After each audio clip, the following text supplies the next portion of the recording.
guys, we have one of my favorite people in the city because I am obsessed. You've heard me talk about Babe Sports Bar. Now we've got Nora, the owner of Babe Sports Bar, the creator of Babe Sports Bar, on the pod. Nora, thank you so much for coming Yeah. on. Hi, thanks for having me. I love when I realized you were behind the Hockey Princess podcast one time when I saw on Instagram that I saw a new story and I clicked on it and it was like work time from Babes and it was I like looked at the bar and saw you sitting at the bar with the same point of view from the picture and I went up to you and I was like, you're a hockey princess. I didn't know. So it's so fun to have. I feel like that's been such a fun part of Babes is like people like you just come and hang out there, and by virtue of me always being there, I get to meet you. Well, and I always tell people now after, I started like coming by and just like bringing my computer and working, your bar is like the perfect spot to like do work at. Yes, party, of course, I've been there when it's absolutely packed, but like during the afternoon, like it's the perfect spot.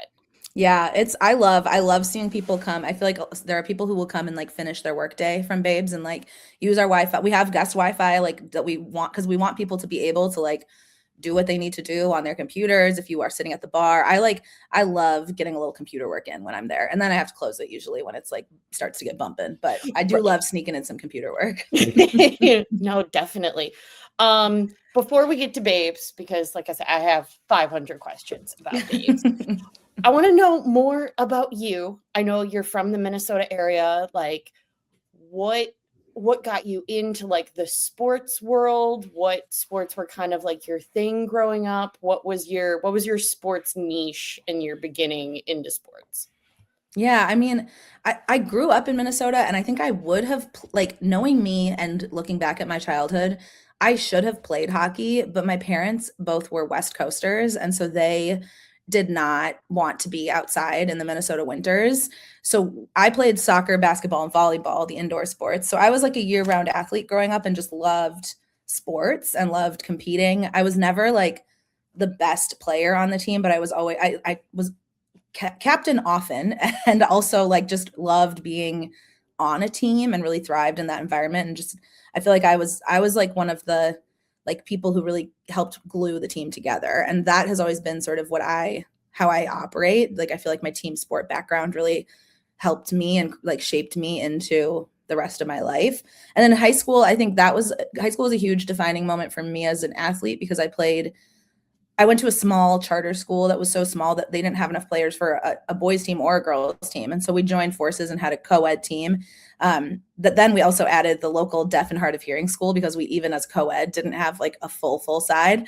So we were like a co-ed team with some deaf and hard of hearing players, which like, what a ragtag group. It was awesome, but we didn't win many games, but it was awesome. But I did get a first taste of really like sexism in sports. And I already knew it sort of existed, but playing against like other schools' boys teams and having even the parents on the sideline like talk shit at me or like say like we can't play her. We don't have insurance to play a girl. Like it just was mind-blowing as a 14, 16-year-old, you know. And then I went to college and played rugby and that was really rugby is like the sport for me. That's why I think hockey would have been the sport for me if I'd started young. But I just loved rugby in college. It was like the sport for me that really let me be as aggressive as I wanted to be and physical, but also was all about community and about like caring for your team, but also you would play other teams and then social with them after the game. And so it's all about really like connecting with teams and being friends over anything else, you know, like friends first, community first. And so those elements really shaped me. And so I'm really excited about getting into hockey now as an adult, where I'm becoming more of a fan of sports than like primarily an athlete first. And I've been loving watching the PWHL, and I'm actually going to Milan to see the Olympic Games, and my girlfriend got us tickets to both of the medal matches for the women's hockey. So I'll see the bronze and silver and medal matches, and I'm Oh very my God, excited. I can't wait to hear all about it. Yeah, I'm so hyped. And I will be sending you, because have you been to Italy before? I've been to Italy, but not Milan. I will send you food recommendations. Please, please. I'll be eating a lot, so would love to have them. Oh yeah, we were.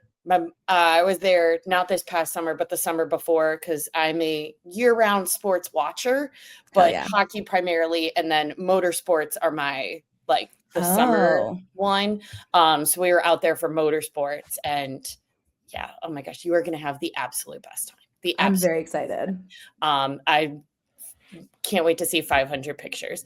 Yeah. Um, but circling back to rugby, I also definitely agree because I'm on the flip side where it's like I know absolutely nothing about rugby. I came from like watching hockey, but now watching rugby, I'm like, this is great to watch. This Yeah. not like the same style, but like the same intensity. I Yeah. feel Yeah, it really run the two together. Yeah, there's like a, I'll be watching PWHL and see a dropped shoulder and I'm like, that's a rugby move. And and also when I went to the takeover tour game and it was really fun watching it in person. It was helpful for me because I started to see, in rugby, as you get more and more experience, you learn how to like put a little extra hurt on other people. Like it's like gray area of in the rules, but like the more experience you get, the better you are at sort of being in that gray area.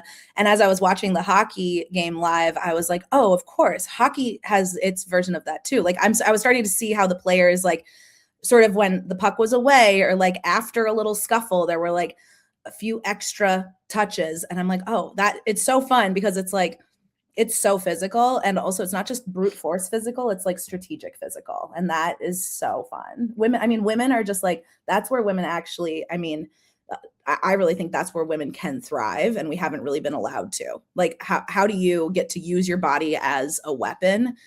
We're so smart and like can be so physically tough but we often don't get a chance to like explore that side of us. Oh, for sure. And I feel like and this is my rugby 101 knowledge that I got from the Netflix documentary, um, is that, in hockey, there's definitely like certain positions that you're going to excel at based on your physicality. And I feel like that I know that there's like some positions in rugby where it's like, okay, if you're shorter and faster, you're definitely better off. And then there's positions more catered to like Yeah.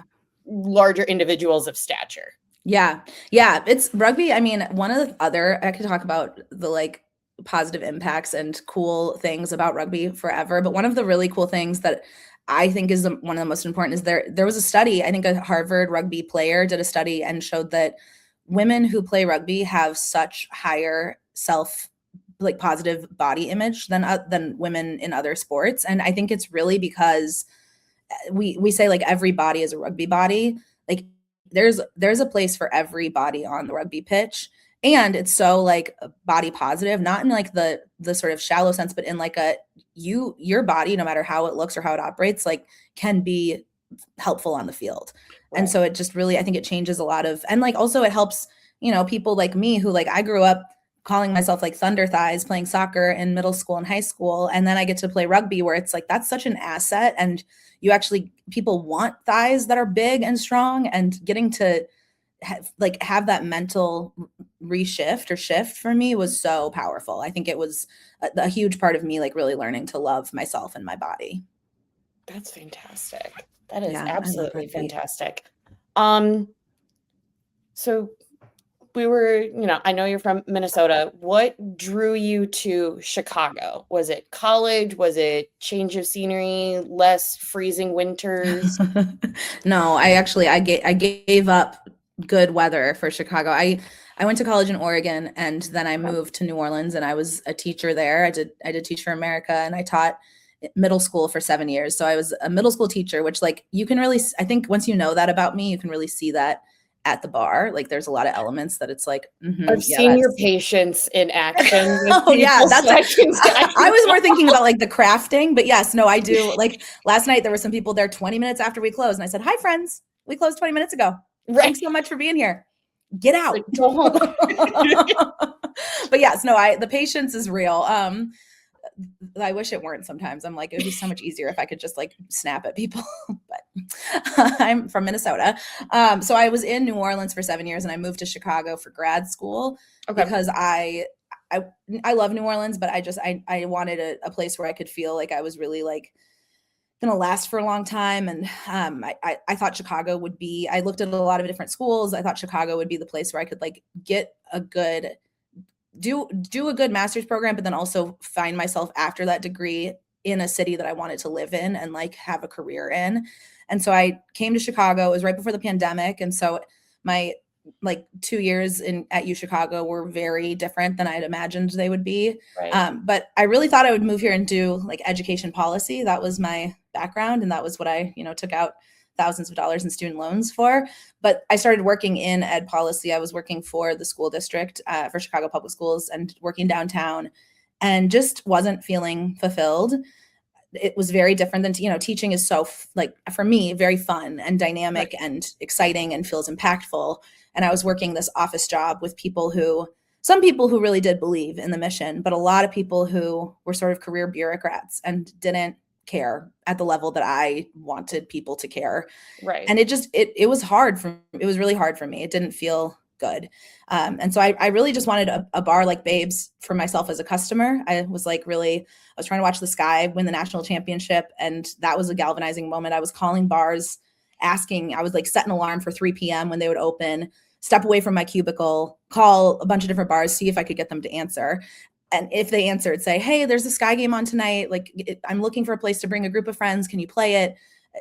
Usually it was rude. Usually the answer was rude. Like what? Like what channel is it on? I don't like who, which I'm like, our professional basketball team.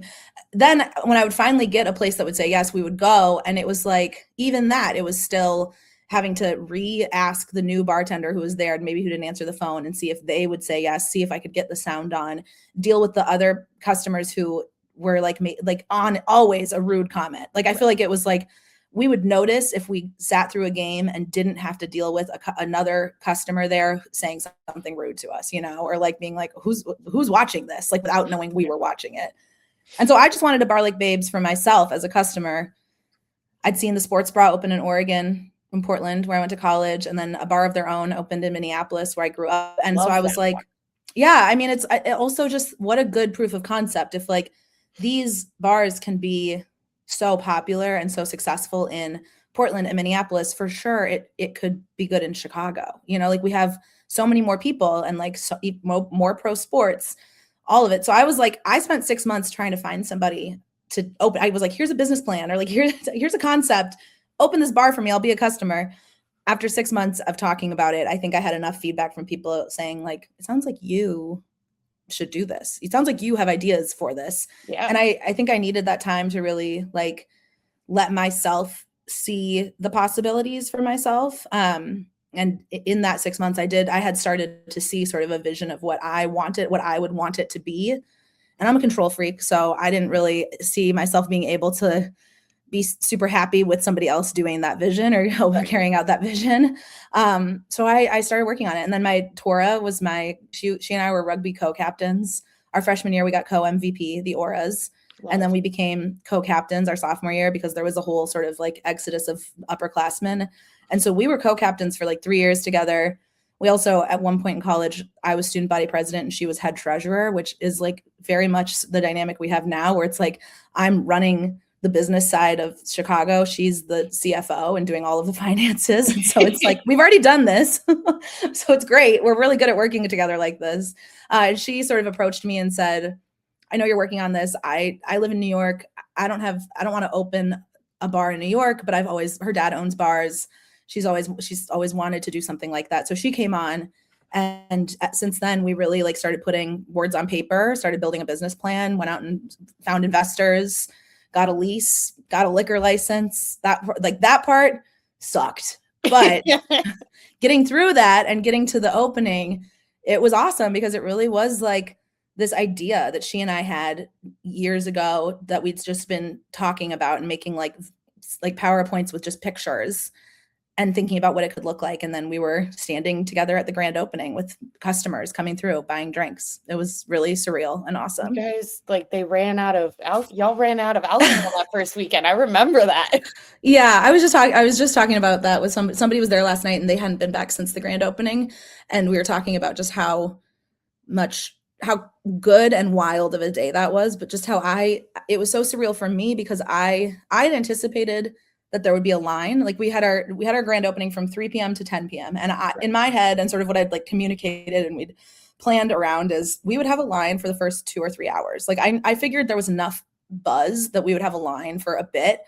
But then I thought, like, come 6 p.m., 7 p.m., it'll feel a lot more like an open house. Like people will have come through, seen it, gotten their drinks, chilled out, and now it's just me and my friends in the bar. And it was, I mean, we had a line down the block until last call at 9:30 when Tora was like, we have to let them in. Like we have to get these people in because they've been waiting in line at our grand opening.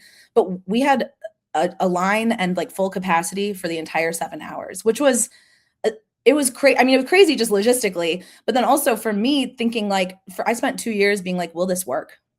Like, will this, I think it will. Tora and I think it will. We believe in it. Let's see if this is true. And it was like such evidence that there is a need for this. It was overwhelming evidence. Oh, for sure. I remember we had a group that was like kind of on the fence going opening weekend, and we kept seeing all the pictures of like the line, and we're like we were so happy for you guys, but I'm like, we're gonna wait like a week or two for things to settle You're down. not alone in that. I will say, people, one of the best parts of grand opening, I'm always so like, whenever I see a line at Babes, I'm like, I feel bad. Like, I don't want people to have to wait to get in. But what's so great about Babes is that people really make friends in the line. Like, the line in itself is a social experience. It's so fun. Like, people were like swapping Instagrams. It was great. I love that. Also, one of my favorite things that you guys do is just print out or like have the itinerary on your website, because as someone who has also gone through the pains, and obviously to a different measure, because even like the smallest of men's sports at a bar is going to be easier to watch than women's sports, but having to go through the like, can you please put this game on, and knowing me like, nope, I will be at this bar at 7:00, it will be on the TV, I don't have to awkwardly ask and like beg. It's great. Yeah, it's such a, we were just talking last night with some bartenders and regulars about just how there's this sort of radicalizing effect of being at Babes, where for me too, I mean, I think like we've created this little universe, this tiny universe where women's sports are the norm. And I think there are a lot of people who, I mean, we all live in a world where that's not the case outside of the walls of Babes. And so I think that I didn't anticipate this being one of the impactful things about the space, but I just think it creates this sort of different existence where people come in and they feel that way that you're describing, like, oh, the women's sports is on. I don't have to ask. I don't have to like feel like nervous about people around me. Like, I know that this is what they do here. And there's a little bit of like a radicalizing of it. Like, why can't I feel this good and comfortable in other bars or in other spaces?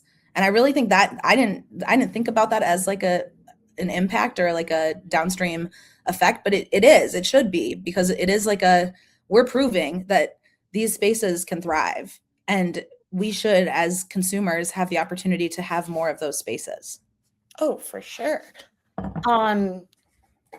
With, the journey that you guys have had with opening Babes and everything, what has been the more exhausting process, like physically building the bar and like everything that went into like painting everything, setting everything up, or just like the initial networking of getting Babes on its feet? Yeah. I mean, I definitely, like, the most exhausting part was getting to a place where we could get our liquor license. Like, that was that time period. So like doing the demo of the space, figuring out what renovation looked like. I'm not even a homeowner. Like, I've always been a renter. So I was like, what, you're talking to me about drywall? Like, I don't even know what that means. So Right. Figuring that out, and then also just sort of like chipping away at this still abstract idea and trying to get to a place where we could think that we would pass inspections from the city and then actually have the inspections. Like, that was the most exhausting part for both physical and sort of emotional, because it was so much. We just had to believe in the concept and trust the process, because it was like, you're working at something that you don't know when it will end, or if, like, I mean, the inspection day, the weeks leading up to the city inspection, I like wasn't eating because I couldn't keep anything down, because I was so nervous, because the city could walk in and say, nope, this issue is here. It's going to cost you 50K to fix it. We don't have that. So actually we're closing, like before we Right. even open, that was such a scary thing for me. So I think all of that, getting through that, those last few months, that was the hardest part. The networking was, I mean, that actually was so fun for me. I like printed off even early days, even with we had a previous logo that a friend of mine had designed before we invested in like a real brand, and like this logo. Mhm. I think I have one up here. It's like pink and Barbie-ish. My favorite thing is just printing stickers. And so I'd printed off a bunch of stickers, and I would just like, I played different sports, like CMSA queer sports. So after games, I would go up to the other team and be like, hey, I'm opening a women's sports bar. Hey, take some stickers. Or I would like bring them to Sky games. And if I saw people in like Playa Society shirts or just like WNBA gear out, and like if I was at a restaurant and I saw somebody in a WNBA sweatshirt, I would be like, hi, here's a sticker. I'm opening baby sports bar. I think the guerrilla marketing and like street team was really impactful. But no, I mean, people have asked me recently, like, are you sleeping? Like, how are you doing? Are you getting enough sleep? Yeah. And I always say that I'm like sleeping better than when I was a teacher. Like, I really am. Like, now that we've got the liquor license, we're rolling. We have a great team. Tora is a great business partner. Like, she keeps me sane, helps things move along. Like, it feels really good now. But getting to that day of getting our liquor license was brutal. Yeah, I can't imagine. I think I was one of those people that either got your guys' information from, it was either like a sticker or like a paper taped to like the stoplight.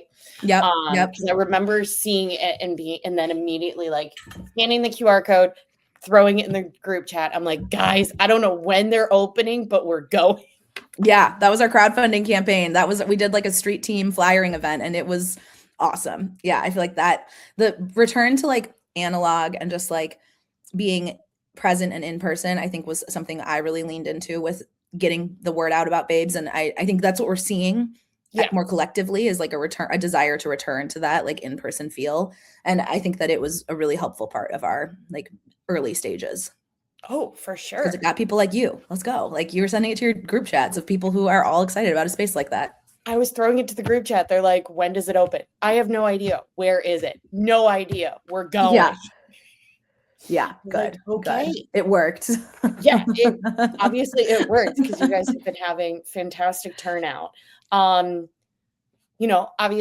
you guys throw on pretty much every game under the sun, which I love because as someone who, hockey primarily consumes 99% of my brain power.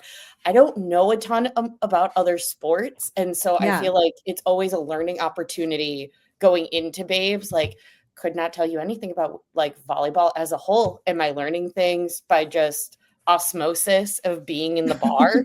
Yeah. Of just being like, oh, this is fantastic. Yeah. And that is sort of one of our goals, is to create, not sort of, it is one of our goals to create an on-ramp for people to be fans or be more into the fandom around women's sports, like any of the sports. I had not been a real sports fan growing up. Like my parents were both like college professors. Me being an athlete was sort of crazy to them, honestly. So we weren't watching sports at home. Like I didn't grow up watching football. Right. My dad would take me to like Lynx games every now and then, and like the Minnesota Gophers, they would host March Madness. So, like I knew that it was cool to watch professional or high level sports, but I wasn't good at being a fan. But I met my girlfriend at the Sky season opener 2 seasons ago. We both had bought season tickets for the first time and met through my realtor for Babes. And she is a real fan in that she actually makes the time to like figure out when teams are playing and put it on her calendar and she does the logistics, which I never knew because I wasn't good at being a fan. I never knew how important that is. And her doing that, also her goddaughter played basketball for West Virginia University. So she had a real stake in it. So I started to, through her, get to see what it takes to be a fan of Right. sports. And it's not easy, especially if it's, I mean, men's sports, we're like spoon fed, you know, like it's like you can't miss it. Like every now and then I'll have to Google, like if it's like there's a like Nebraska versus Indiana volleyball game on, I will Google, I need to figure out what the streaming app is. So I Google just Nebraska versus Indiana. And the volleyball game that I'm searching for is that day, usually happening like right then. Right. Always what I will get is the football score for the game between Indiana and Nebraska from 3 months ago. Yep. And it's like, so like to be a women's sports fan, you not just have to be logistically minded, but you have to dig and like sift through men's sports bullshit. And so I think one of the things that I saw for Babes as a possibility is just that we can do that work for people and help them like ease the burden of having to find out, like think about what sports are even possible to be a fan of, find out how to watch them, put them on, like actually add them to your calendars, figure out how to stream them. Like we can reduce that barrier, which hopefully will get people to feel like it's easier to be a fan of women's sports because it is so fun. I have to plug my friend Lucy. Yes. She just released, I don't even think it's like fully public yet. But she has been developing an app and website that is really just a way to take all women's sports that are available to watch and make a schedule for yourself. So it's called watchwomensportsirl.com. And she also I think I've seen this on TikTok. Okay, she just released it. Yeah. It's she and I did Teach for America together. Which that group of people, we all are just like type A intense humans. She's one of the more of those. She's an ultra marathon runner and she ran a race from Los Angeles to Las Vegas and set the trail record for men and women. Like she ran it the fastest that anybody has run that, sure. Which is like hundreds of miles. She's a different level. But so she built this website and really she built it because she has a daughter and she's had a goal of taking her daughter to one women's sporting event a month. They live in New Orleans. So like Tulane, LSU, like pro sports. But she realized how hard it was to figure out even when it was possible to do that. And so she built this, she's really tech savvy. So she built a website that compiles all of the scheduling information, but then she built a secondary feature for it for me and now other women's sports bars, which is a bar scheduling tool. So I can go onto the website and I've already filtered sort of, I tell it my hours, Babes hours, and what streaming licenses we have. And then it filters all of the events that are during our opening hours that we have the permissions and rights to show. And I can just add them to the Babes calendar. And it's so like, I'm about to start using it more full time. I've been sort of doing both of my methods for the last few weeks to help her like get the bugs out. But it is, talk about reducing barriers. Like she is making it so much easier for people. So would plug that. watchwomensportsirl.com. Yes. No, that's genius.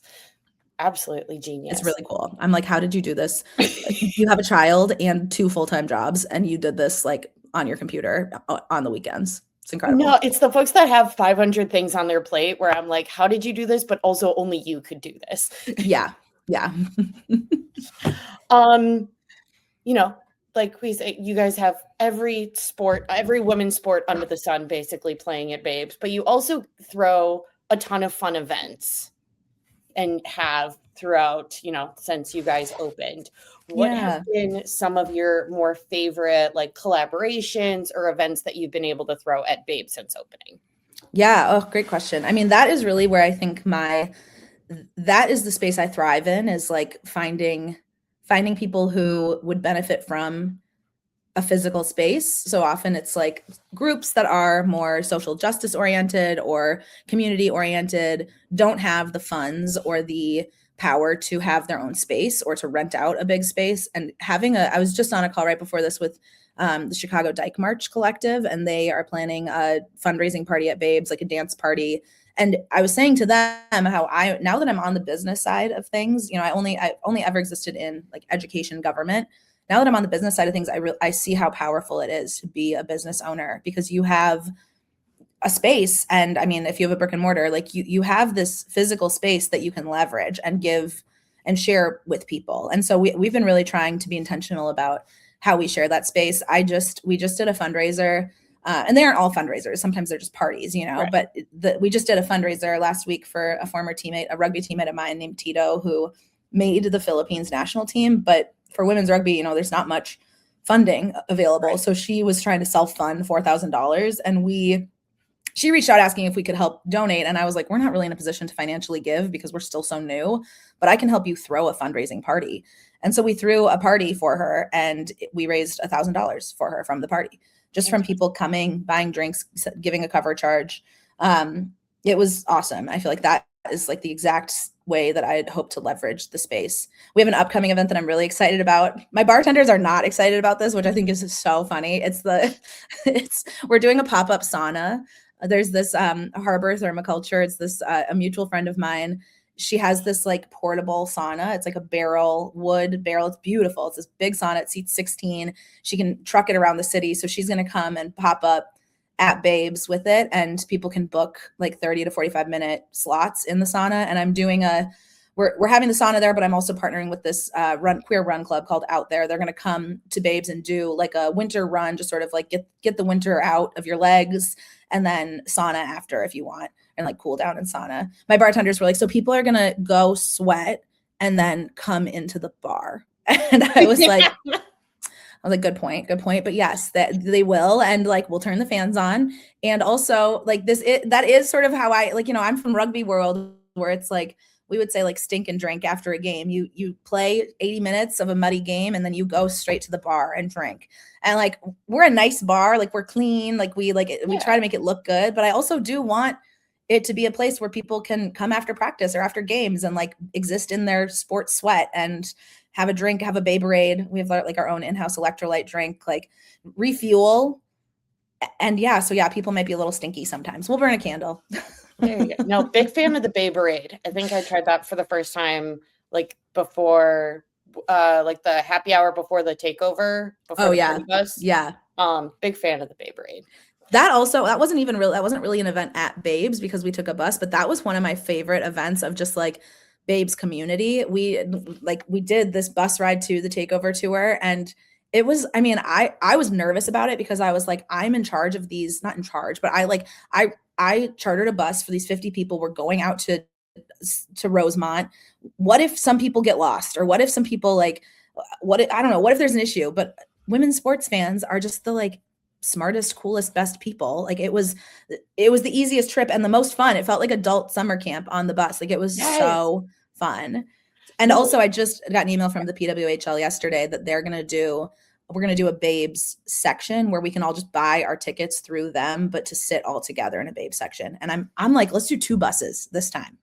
That's one of my questions on the list, because obviously I'm going to want to go to the next takeover in March, but will there be another party bus? Because that was also great for folks, because I feel like getting out to the All-State for folks that live in the city, that's a giant accessibility kind of nightmare. Yeah. Because either you're like Ubering, which is still like, it's expensive, fine, but it's more inconvenient to head back into the city, or you're on like 4 different things of public transit, which who wants to do that? Yeah. And also, I mean, the bus, it was like point A to point B. I have never felt so just like glamorous. I was like, oh, we're waltzing right in. Let's go. Actually, and let me do some breaking news on the Hockey Princess podcast. The Seattle, or the March Takeover Tour, one of the teams is Seattle, as you know.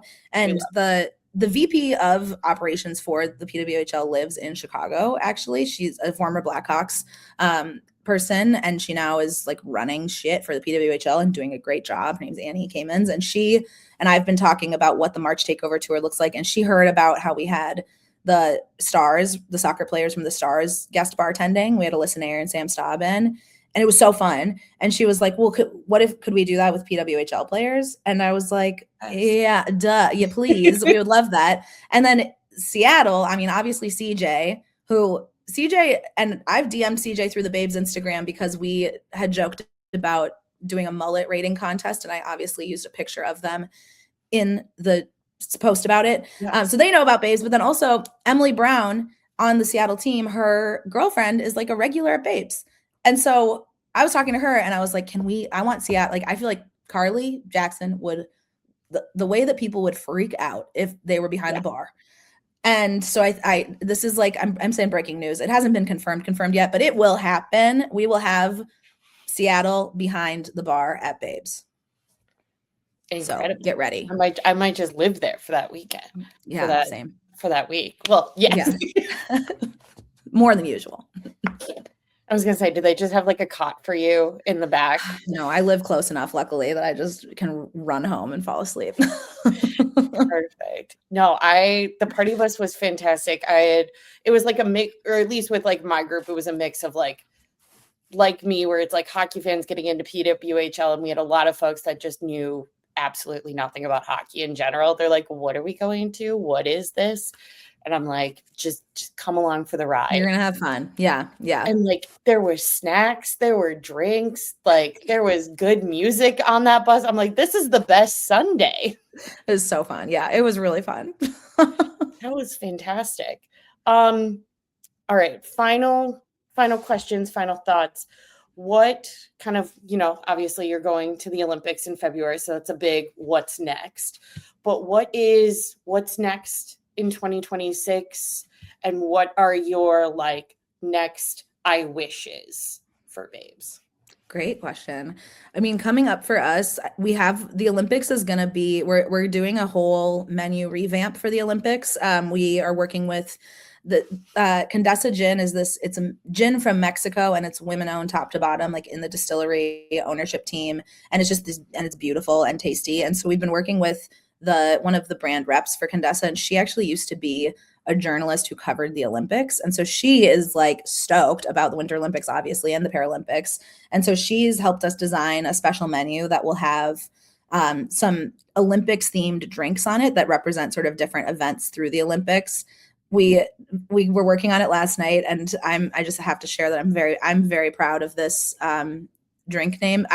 Every now and then I get to be like, do the creative part of Babes. I mean, I do it often, but every now and then I get to really be like, oh, this is why I like to do this.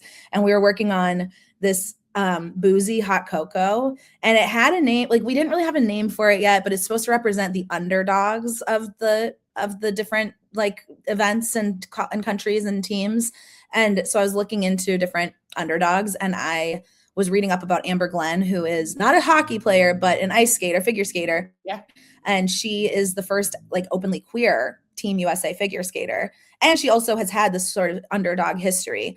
And so I was like thinking about her and a drink, and I realized that we could call it the Glen Coco, like from Mean Girls. And so it's the Glen Coco is the boozy hot chocolate, and it represents the underdogs. And so that is like, we're about to release this whole revamped menu that is purely, I mean, it'll have all of our regular stuff too, but like is Olympics themed. And we're gonna open on Mondays for the Olympics for those 2 weeks. Just like have a lot of programming around it, even when I'm not there.